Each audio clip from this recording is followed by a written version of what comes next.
Hello everyone, dear students, आज के इस वीडियो में हम सेकेंड यूनिट के 1 मार्क्स के इम्पोर्टेंट क्वेश्चंस देखेंगे जो सेक्शन ए के पॉइंट ऑफ व्यू से बहुत इम्पोर्टेंट होंगे। तो स्टार्ट करते हैं। फर्स्ट ए नंबर है आपका फिल इन द ब्लैंक्स, यानी रिक्त स्थानों की पूर्ति कीजिए।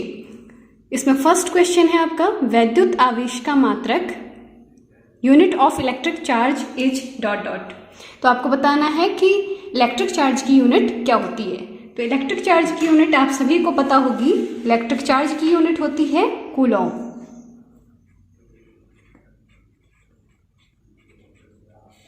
ठीक है, इंग्लिश में इसे लिखेंगे कूलॉम, COULOMB।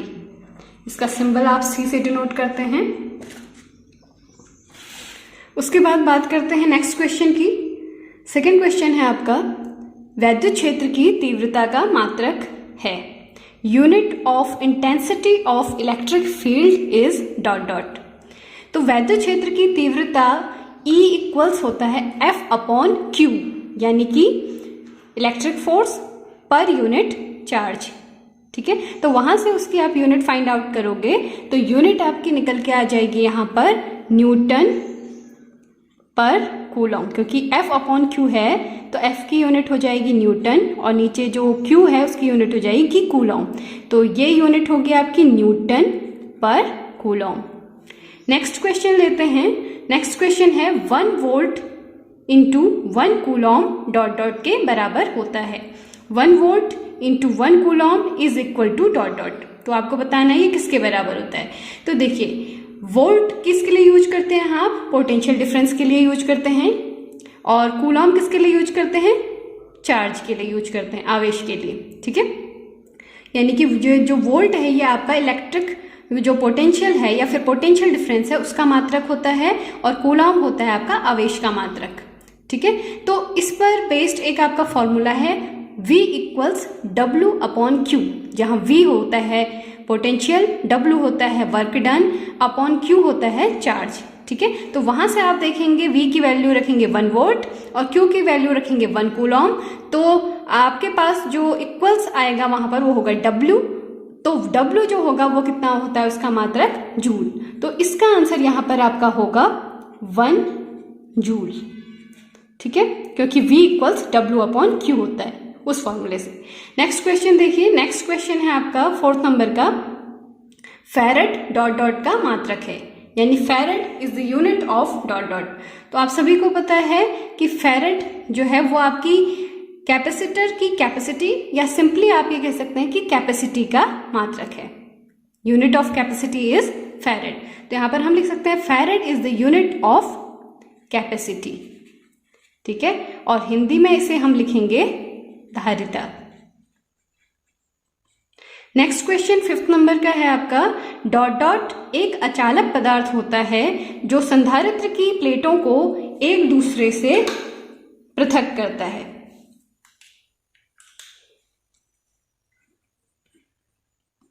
ठीक है, यानी कि a dot dot is a non conducting material which separates the plates of a capacitor. यानी आपको उस पदार्थ का नाम बताना है जो कैपेसिटर की प्लेट्स को एक दूसरे से सेपरेट करता है। तो ऐसे मटेरियल का नाम क्या होता है? उस मटेरियल को आप नाम देते हैं परावैद्युत पदार्थ, या इंग्लिश में उसे बोलेंगे आप डाइइलेक्ट्रिक मटेरियल। तो यहां पर हम लिख लेते हैं अ डाइइलेक्ट्रिक। ठीक है, और हिंदी में इसे कहें तो इसका नाम होता है परावैद्युत पदार्थ। ठीक है, ठीक है, नेक्स्ट क्वेश्चन को लेते हैं आप। 6th नंबर का क्वेश्चन है वैद्युत विभव का मात्रक डॉट डॉट होता है, यानी unit of electric potential is dot dot. तो इलेक्ट्रिक पोटेंशियल की अभी हमने बात की थी। इलेक्ट्रिक पोटेंशियल को हम V से डिनोट करते हैं, कैपिटल V से, और उसका मात्रक होता है वोल्ट। तो यहां पर वैद्युत विभव का मात्रक होता है, आप क्या लिखेंगे? वोल्ट। इंग्लिश में इसे लिखेंगे VOLT। ठीक है, तो 6 नंबर का क्वेश्चन भी आपका हो चुका है कि वैद्युत विभव का मात्रक क्या होता है? वोल्ट। 7th नंबर का क्वेश्चन देखिए। 7th नंबर का क्वेश्चन है Q आवेश के कारण r दूरी पर स्थित किसी बिंदु पर वैद्युत क्षेत्र की तीव्रता का मान डॉट डॉट होता है। यानी due to charge q electric field intensity at a distance r is E equals, आपको ये फॉर्मूला यहाँ पर लिखना है।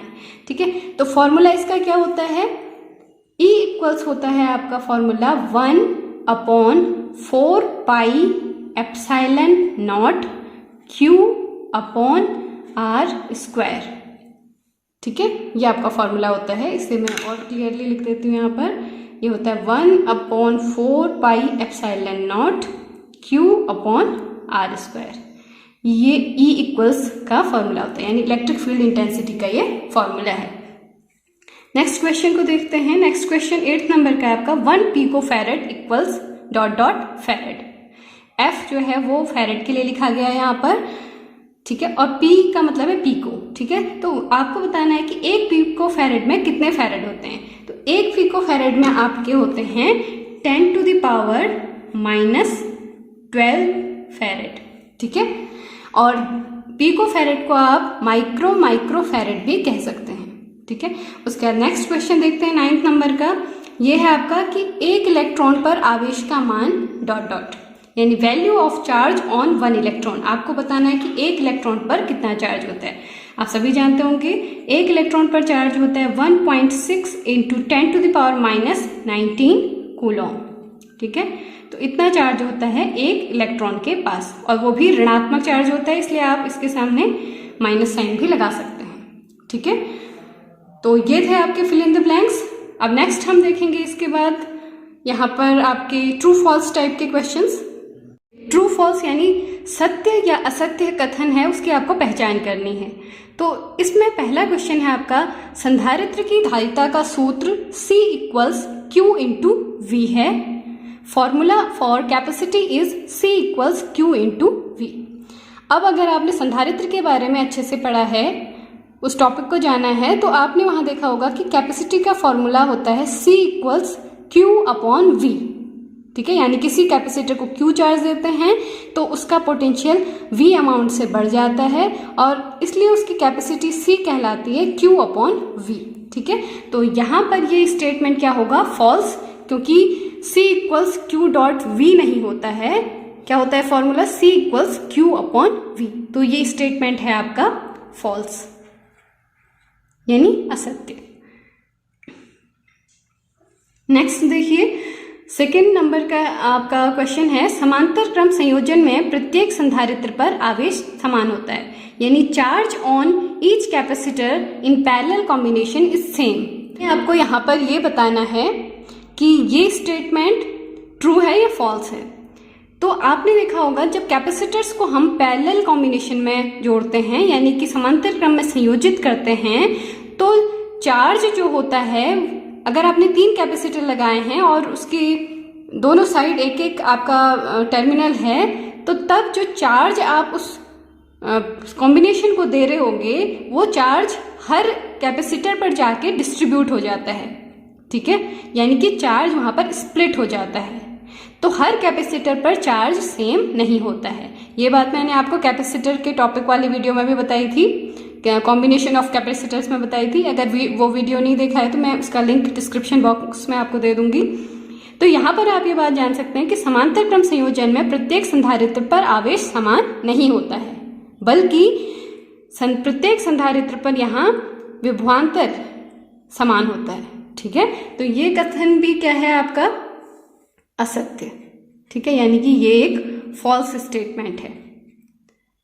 ठीक, नेक्स्ट क्वेश्चन पर चलते हैं। नेक्स्ट 3rd नंबर का क्वेश्चन है आपका, निर्वात की वैद्युतशीलता 1 से अधिक होती है। The permittivity of vacuum is more than 1।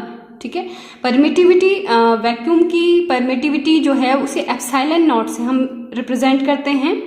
ठीक है, तो एप्सिलॉन नॉट जो है वो निर्वात के लिए हमेशा 1 से कम होता है, यानी epsilon not is always less than 1 for vacuum और एयर। तो यहाँ पर जो स्टेटमेंट लिखा है कि निर्वात की वैद्युतशीलता 1 से अधिक होती है, ये स्टेटमेंट आपका क्या होगा, फॉल्स, क्योंकि निर्वात की वैद्युतशीलता क्या होती है, हमेशा 1 से कम होती है। ठीक है, लेकिन अगर किसी मीडियम के लिए बात करें, अगर किसी माध्यम की वैद्युतशीलता की बात करें तो वो हमेशा 1 से बड़ी होगी, यानी epsilon is greater than 1 for any medium, और एप्सिलॉन नॉट कभी भी 0 नहीं हो सकता है।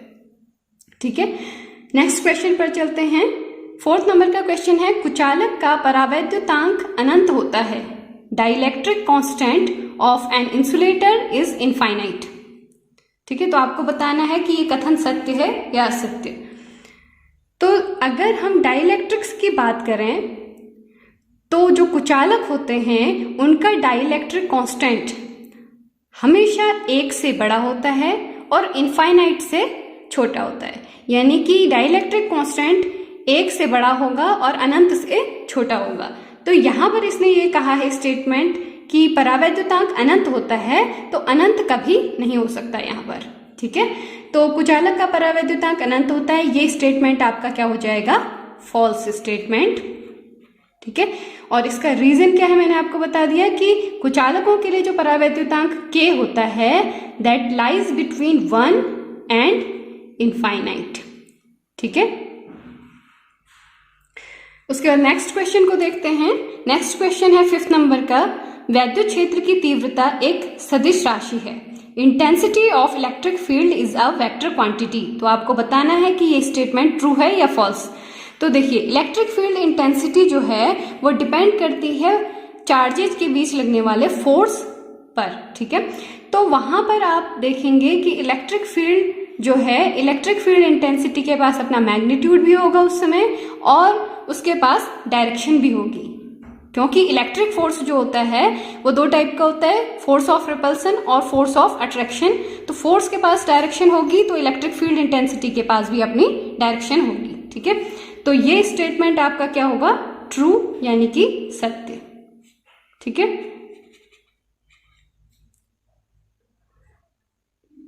इसके बाद नेक्स्ट क्वेश्चन देखते हैं। 6th नंबर का क्वेश्चन है आपके पास, श्रेणी क्रम संयोजन प्रत्येक संधारित्र की प्लेटों के मध्य विभवांतर समान होता है। श्रेणी क्रम संयोजन में प्रत्येक संधारित्र की प्लेटों के मध्य विभवांतर समान होता है, यानी potential difference across each capacitor in series combination is same. तो अगर आपने कैपेसिटर के सीरीज कॉम्बिनेशन के बारे में पढ़ा है, यानी श्रेणी क्रम संयोजन को पढ़ा है, तो वहां पर आपने देखा होगा जब हम कैपेसिटर्स को जोड़ के इलेक्ट्रिक सोर्स से उसे चार्ज देते हैं तो हर कैपेसिटर के अक्रॉस, हर कैपेसिटर पर जो चार्ज होता है वो सेम होता है, यानी पहला कैपेसिटर पर अगर Q चार्ज है तो दूसरे कैपेसिटर पर भी Q चार्ज ही होगा। लेकिन जो पोटेंशियल डिफरेंस उन कैपेसिटर के संयोजन के अक्रॉस आपने क्रिएट किया है वो पूरे कॉम्बिनेशन के लिए तो फिक्स होगा, लेकिन हर संधारित्र के लिए पोटेंशियल डिफरेंस सेम नहीं होगा। ठीक है, वो अलग अलग होगा। पहले कैपेसिटर के लिए V1 होगा तो दूसरे कैपेसिटर के लिए V2 होगा। ठीक है, तो श्रेणी क्रम संयोजन में आवेश समान रहता है संधारित्र की प्लेटों पर, लेकिन विभवांतर क्या होता है आपका, भिन्न भिन्न होता है। ठीक है, तो ये स्टेटमेंट भी आपका क्या होगा, फॉल्स होगा। ठीक है,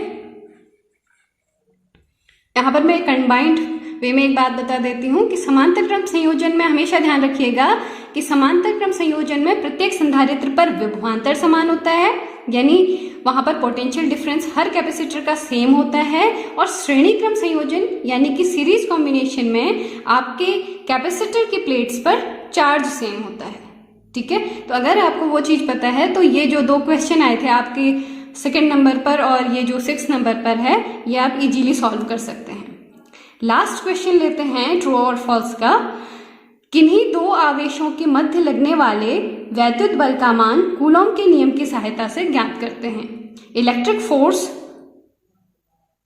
between any 2 charges can be determined with the help of Coulomb's law. ठीक है, तो आपने पढ़ा होगा कि अगर आपके पास 2 चार्जेस हैं, 2 आवेश हैं, तो उनके बीच में लगने वाला वो दोनों, अगर आपके दोनों पॉजिटिव चार्ज हैं या दोनों नेगेटिव हैं तो वो एक दूसरे को रिपेल करेंगे, और एक पॉजिटिव है एक नेगेटिव है तो दोनों एक दूसरे को अट्रैक्ट करेंगे।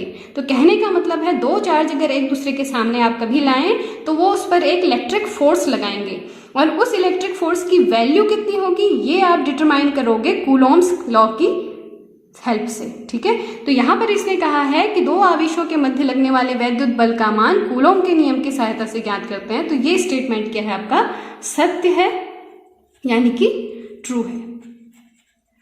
ठीक है, तो ये थे आपके यूनिट सेकंड से रिलेटेड 1 मार्क्स के इंपॉर्टेंट क्वेश्चंस।